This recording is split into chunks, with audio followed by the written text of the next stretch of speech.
നിലമ്പൂർ താലൂക്കിലെ ഗ്രാമപ്രദേശങ്ങളിലെ യാത്രാക്ലേശം പരിഹരിക്കാനും പൊതുഗതാഗതം കാര്യക്ഷമമാക്കാനുമായി മോട്ടോർ വാഹന വകുപ്പിന്റെ ആഭിമുഖ്യത്തിൽ ജനകീയ സദസ്സ് സംഘടിപ്പിച്ചു. PV അബ്ദുൽ വഹാബ് MP പരിപാടി ഉദ്ഘാടനം ചെയ്തു. ഗ്രാമപ്രദേശങ്ങളിൽ പുതുതായി സർവീസ് നടത്തുന്ന സ്വകാര്യ ബസ്സുകൾക്ക് റോഡ് ടാക്സിൽ ഉൾപ്പെടെ ഇളവുകൾ അനുവദിക്കുന്ന കാര്യം സർക്കാർ പരിഗണിക്കണമെന്ന് അദ്ദേഹം ആവശ്യപ്പെട്ടു. പുതുതായി ആരംഭിക്കേണ്ട റൂട്ടുകൾ സംബന്ധിച്ച് 70ഓളം നിർദ്ദേശങ്ങളാണ് ജനകീയ സദസ്സിൽ വന്നത്. പൊതുഗതാഗത സംവിധാനം കുറവുള്ള ഗ്രാമീണ മേഖലകളിൽ ജനങ്ങൾ നേരിടുന്ന പ്രയാസങ്ങൾ ജനകീയ സദസ്സിൽ ചർച്ചയായി.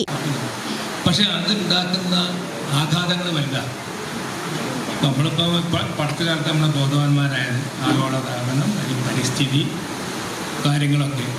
ഇലക്ട്രിക് കാർ വന്ന കുറേ തീരുന്ന ആദ്യം പറഞ്ഞത്, പക്ഷെ ഇപ്പം പറയുന്ന ഇലക്ട്രിക് കാർ കൂടുതൽ അബദ്ധമാണ്. താലൂക്കിലെ ജനപ്രതിനിധികളിൽ നിന്നും സന്നദ്ധ സംഘടനകളിൽ നിന്നും പൊതുജനങ്ങളിൽ നിന്നുമാണ് നിർദ്ദേശങ്ങൾ ലഭിച്ചത്. നിർദ്ദേശങ്ങൾ സംബന്ധിച്ച് വിശദമായ പഠനം നടത്തിയ ശേഷം പുതിയ സർവീസുകളിൽ മേൽ മോട്ടോർ വാഹന വകുപ്പ് തീരുമാനമെടുക്കും.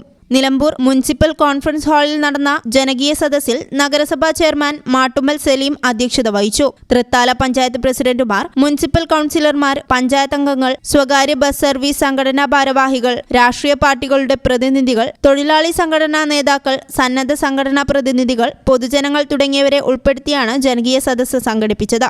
മലപ്പുറം RTO PA നസീർ സ്വാഗതവും Nilambur joint RTO KP Dileep നന്ദിയും പറഞ്ഞു. News bureau, Nilambur. Qatar golden diamonds, Calicut road, Valanchery.